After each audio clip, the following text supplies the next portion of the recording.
नमस्कार शेतकरी मित्रांनो, मी संदीप जाधव। मित्रांनो, आज आपण अपडेट घेणार आहोत ते म्हणजे पुढील काळामध्ये बाजारभाव काय राहतील आणि मित्रांनो मागील आठवड्यामध्ये जो 4000 रुपयाच्या वरती जो भाव होता का कमी झाला त्याविषयी आणि शेतकरी मित्रांनो आणखीन महत्त्वाचा विषय म्हणजे मित्रांनो आवक कशी राहील, आटोक्यात राहील, आवक जास्त राहील याविषयी मित्रांनो आपण सविस्तर माहिती या व्हिडिओमधून जाणून घेणार आहोत। आणि मित्रांनो हा बाजारभाव जो आहे तो किती दिवसापर्यंत टिकून राहील ह्याविषयी मित्रांनो आपण माहिती सविस्तर अशी जाणून घेणार आहोत।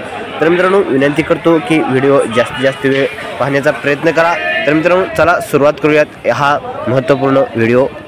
मित्रांनो सर्वात अगोदर जाणून घेऊयात मित्रांनो 15 फेब्रुवारी रोजी 4000 रुपयाच्या वरती मार्केट होतं। मित्रांनो सोलापूर येथे 42 ते 43 रुपये मार्केट होतं, बेंगलोर येथे 42 रुपये मार्केट होतं, जास्तीत जास्त पाहिलं तर 43-44 पर्यंत गेलं होतं।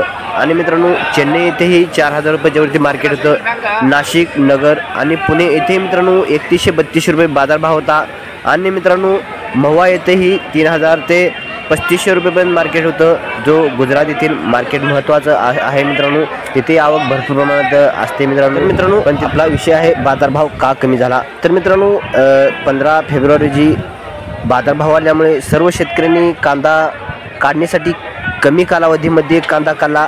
10 ते 15 दिवस मित्रांनो त्याला अवधी होता कांदा काढण्यासाठी, तरी त्या शेतकऱ्यांनी कांदा लवकर कळला होता आणि मित्रांनो आवक अचानक वाढली, त्यामुळे मित्रांनो बाजारभाव हे कमी झाले आणि मित्रांनो त्यामुळे आवकही वाढली आणि व्यापाऱ्यांना मालही पुढे परिपक्व असा निर्यात करण्याची मिळेना, त्यामुळे मित्रांनो व्यापारी घेण्यासाठी सरसावत नव्हते, त्यामुळे मित्रांनो हा बाजारभाव कमी झाला। तर मित्रांनो पुढचा विषय आपला मुख्य म्हणजे आवक कशी राहील। तर मित्रांनो मुख्य विषय म्हणजे मित्रांनो खरीपातली जो कांदा लागवड केली होती तो आता कांदा संपत आलेला आहे, तो म्हणजे आता 5 ते 10% लाल कांदा जो आहे तो शिल्लक राहिलेला आहे मित्रांनो। आणि आता आवक जी आहे ती जास्त रब्बी कांद्याची, रागाडा कांद्याची म्हणा। तर मित्रांनो हा कांदाही आता येत असला तरी मित्रांनो म्हणावे तशी मित्रांनो आवक जी आहे म्हणजे उत्पादन जे आहे ते निघालेलं नाही मित्रांनो, उत्पादनामध्ये घट आहे। तर उदाहरणार्थ मित्रांनो पाहिलं तर मागील 2 ते 3 वर्षात तुम्ही किंवा मागील एका वर्षाचं उदाहरण पहा मित्रांनो, 700 ते 800 गाडी आवक राहायची, बेंगलोर येथे 300 गाड्या आवक राहायची, 350 आवक राहायची आणि मित्रांनो दिल्ली आझादपूर येथेही 100-125 गाडी आवक राहायची। तर ते मित्रांनो आज आवक तेवढी राहिलेली नाही। सोलापूर येथे पाहिली तर मित्रांनो 2 दिवसापूर्वी वाढलेली आवक 300 गाड्या किंवा 310 गाड्या कालची आवक धरली। आणि मित्रांनो दिल्ली आझादपूर येथेही आवक जर पाहिली तर 60 ते 65 गाडी आवक आहे। आणि मित्रांनो बेंगलोर येथे पाहिली तर 200 गाडी आवक आहे, 200च्या आसपासच आहे। आणि हैदराबाद येथे मित्रांनो 100 गाडीपेक्षा जास्त आवक नाही आहे, त्यामुळे आणि नाशिक, पुणे, नगर येथेही आवक कमी आहे मित्रांनो। आवक का कमी आहे तर मित्रांनो थंडीची महत्त्वाचा मुद्दा आपल्या कांद्यासाठी महत्त्वाची आहे मित्रांनो। थंडी ही 15 जानेवारीलाच गायब झालेली आहे, संक्रांतीनंतर थंडी ही लागलेली नाही, थंड हवा जी आहे ती कमी झाली मित्रांनो। होळीपर्यंत थंडी राहायची पण थंडी गायब आहे, त्यामुळे कांदा हा फुगलेला नाही। आपण त्याला भरपूर असे औषध केले, फवारणी केले, खतं टाकले, पण मित्रांनो थंडीशिवाय कांदा हा फुगत नाही आहे, त्यामुळे कांदा हा परिपक्व झालेला नाही आणि मित्रांनो त्यामुळे आपलं उत्पादन जे आहे ते कमी आहे। तर मित्रांनो या वरून सांगता येते की उत्पादनामध्ये घट ही 70% पेक्षा जास्तच आहे। तर मित्रांनो आता आवक जी आहे येत आहे 30 ते 40% आवक येत आहे मित्रांनो, मागील 3 वर्षाच्या किंवा 2 वर्षाच्या तुलनेनुसार पाहिले तर मित्रांनो त्यामुळे बाजारभाव हे 3000 रुपये हे राहू शकतात। तर शेतकरी मित्रांनी जर आपला कांदा परिपक्व झाल्यानंतर जर बाजारामध्ये आणला तर आवक नियंत्रणात राहील आणि मित्रांनो बाजारभाव चांगला मिळेल। पण मित्रांनो शेतकऱ्यांनी जर बाजार कमी व्हाले म्हणून जर कांदे आपले कवळे असताना जर काढले तर 100% बाजारभाव हे कमी होणार।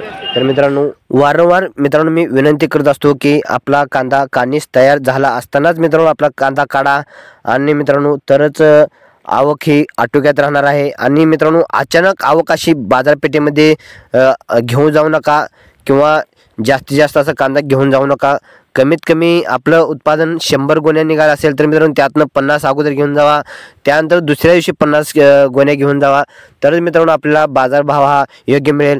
तर मित्रांनो आपण अचानक जर बाजारामध्ये जर आपला कांदा सर्व घेऊन गेलो तर 100% बाजार हे कमी होतील।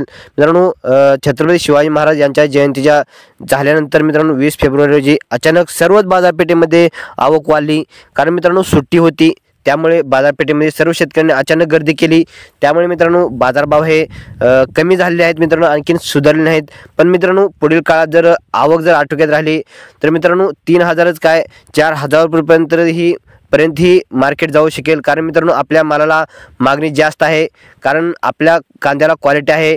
आणि मित्रांनो जरी पाकिस्तानचा कांदा आवक जास्त असली तरी त्यांचा कांदा आपल्यासारखा असा क्वालिटी नसल्यामुळे त्या कांद्याला मागणी कमी आहे, आपल्या भारतीय कांद्याला मागणी जास्त आहे। त्यामुळे मित्रांनो काल बांगलादेश एक्सपोर्ट मालासाठी मित्रांनो 41 ते 42 रुपये एवढा बाजारभाव निघाला। तर मित्रांनो विनंती करतो आवक जास्त घेऊन जाऊ नका, तर मित्रांनो आपल्याला योग्य असा बाजारभाव मिळेल। तर मित्रांनो मीही तुमच्यासारखा शेतकरी आहे, अंदाज थोडा इकडे इकडे होऊ शकतो मित्रांनो। या माहितीसह धन्यवाद, कमेंट नक्की करा।